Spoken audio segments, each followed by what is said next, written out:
A lot of people can't put down. If you get in the fast life, there's two outcomes, jail or prison. There's no in-betweens, no in and outs. They don't let you into life and let you out the game. If you leave a mark, you'll be the mark. Back in the 70s, violence was predicated a couple of ways. You had the mob. In the city of Boston, it was the mob. It was brothers who didn't get along. It wasn't about jealousy, it wasn't really about money, it was about territory, turf, and drugs. In the 80s, you had an opportunity where black folks was coming into their own, and the easiest job to have was drugs.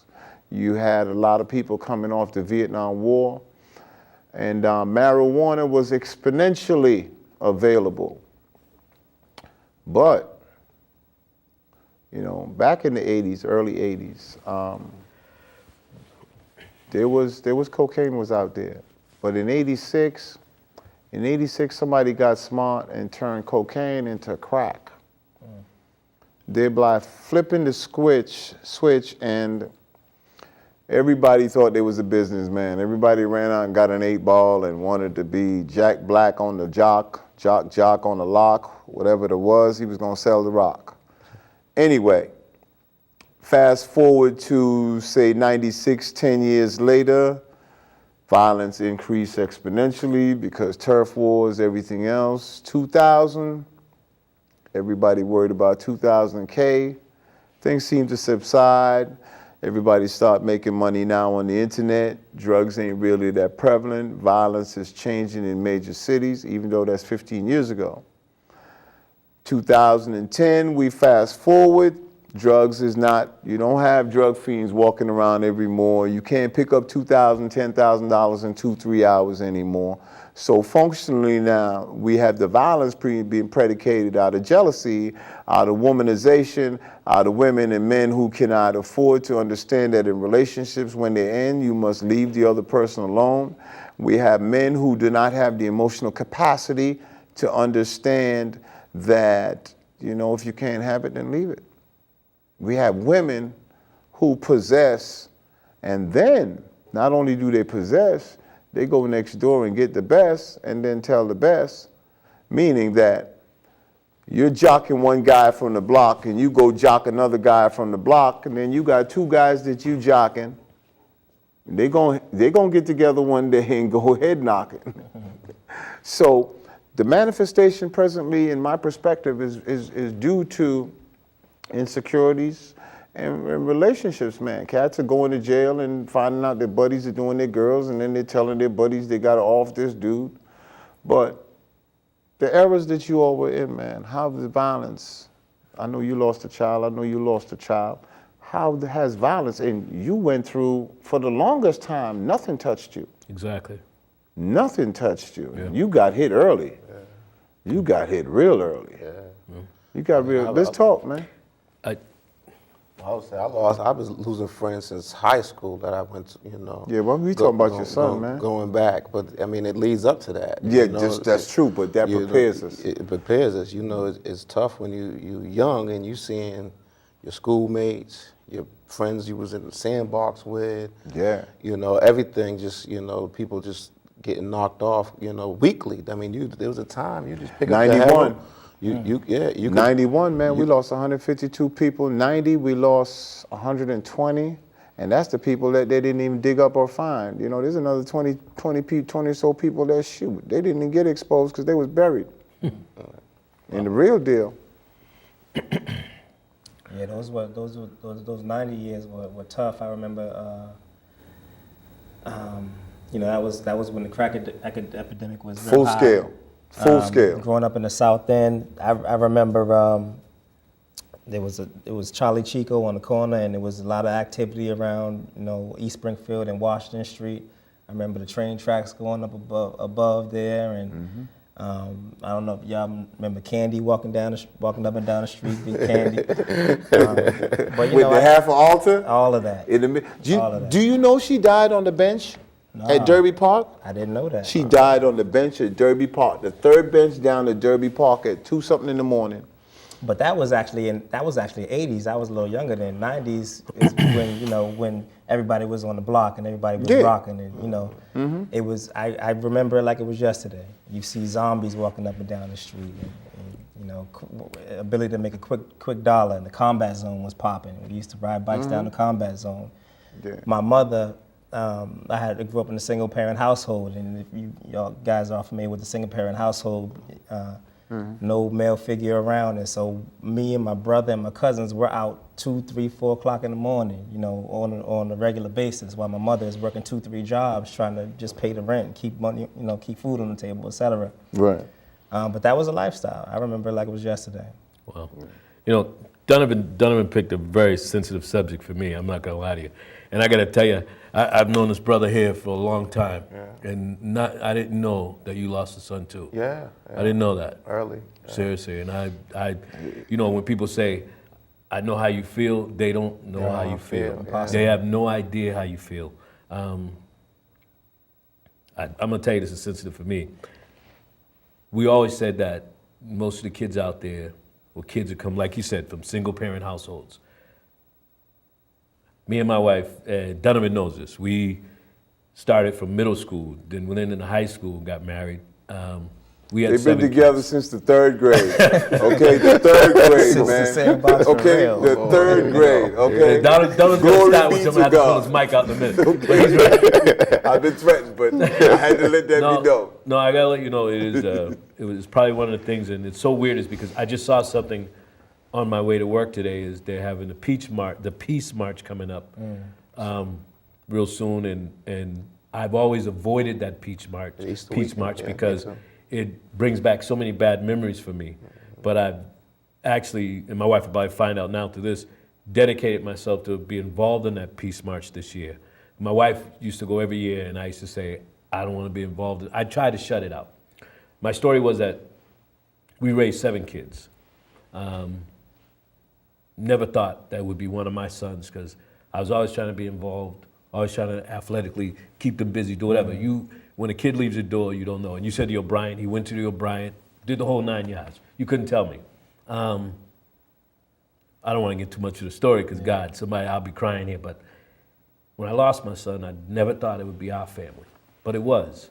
And when I see so many other families go through it, I just say I can only imagine and what that family's going through till it happened to me, and I know what they're going through. We try to stay active. I try to give back to the community as a father, as a parent. I've coached, which we discussed. We try to help kids out, less fortunate. But I got to tell you, when violence hits your house, you can never recover. I know I haven't recovered yet. It's true. And this goes out to the Williams family. I was over there yesterday, and it's a year, but the moms is just still rocking. Footsteps still uneasy. Flashbacks of your child in your mind. Listen to me. Every day I think about Timmy. Every day. Wow. And he was just the first kid I met in America. Wow. But every day I think about the cat. And I'm gonna tell you something though. I'm gonna tell you, his death, I wrote a new credo. Swear to God. I used to love everybody in the South End until he got killed. When he got killed, I cut everybody off, because I'm gonna tell you, until he got killed, us South Enders was strong. I would never think anybody in the South End would do dirt to us. And it was one of us who got him, okay? And I don't care if y'all are pissed, it was one of us. And I don't know which one of you 3, but it was one of us. But no, man. It's hard. You know what's It's a hard functional? You know what's functional and disrespectful too? That we allow cats who kill each other in our communities to sit up in our communities and think it's cool. And they won't say anything. I'm That's gonna been a tell you big problem. something. A lot of people don't know. Boston, Massachusetts, which camera is on? Boston, Massachusetts has over 600 murderers in its communities. Over 600 murders. Everybody who got sentenced in the 70s that was doing dirt is out. They done did their 25 to 30 years. Matter of fact, it's been 45 years. I can remember 6 cats I know I never wanted to see again, and they're out. Yeah. You understand? So everybody coming back. Everybody got busted in the mob era in the 80s. The mob guys are out. Everybody that got busted in the 90s for moving cocaine, they did the 20 years, they're out.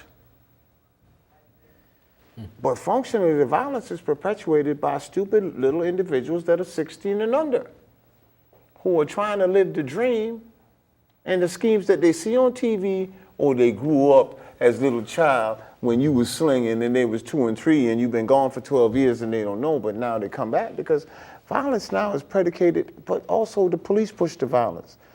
The police is herding these stupid kids into stupidity, man. But is it the music and the movies too? I don't want to cut you off. No, go ahead. Yeah, you know, it could be all types of influence, you know, that's on the kids these days that's out there doing this stuff. But to me, it's like Boston is the size of a nickel, and we're all connected one way or each other. I don't care if you live in the South End, right, Mattapan, right, one way or another.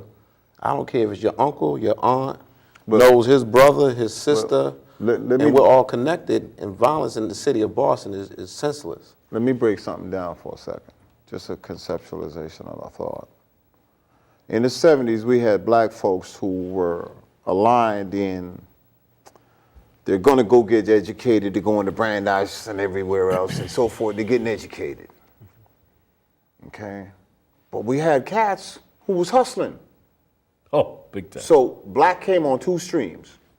We got the job dream, we got the scheme dream, okay?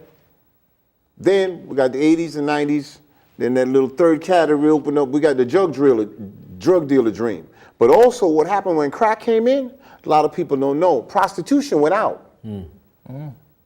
Pimping went out. Pimping went out because pimps became the new crackheads.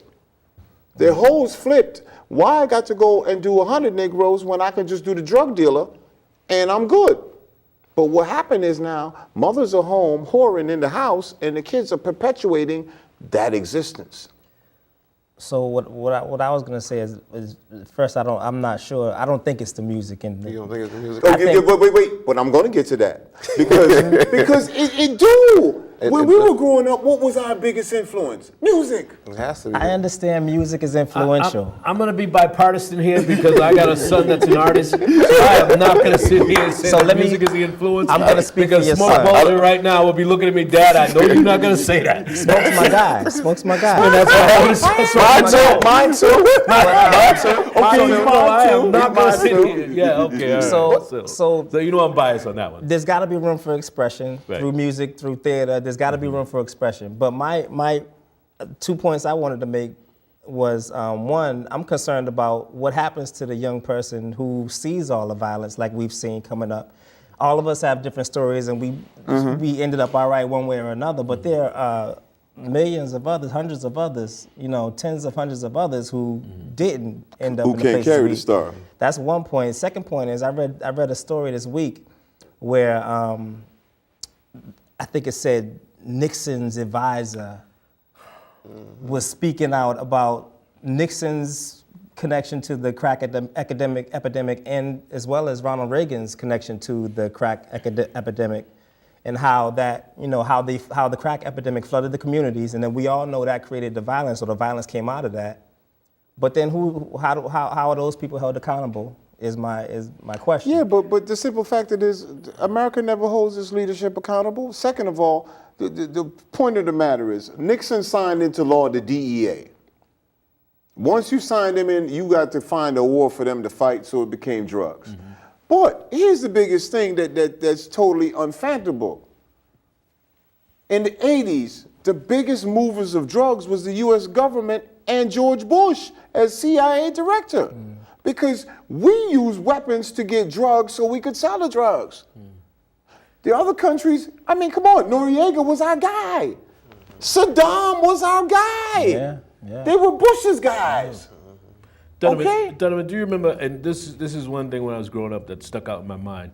I'm going to be honest with you, because like I said, after Roxbury, I went to school. So I kind of missed the era out in the Craziness. streets. And Yeah, craziness, 'cause you was getting disciplined. I was doing my thing. But I do remember one time, and I'm not going to mention names. I'm not going to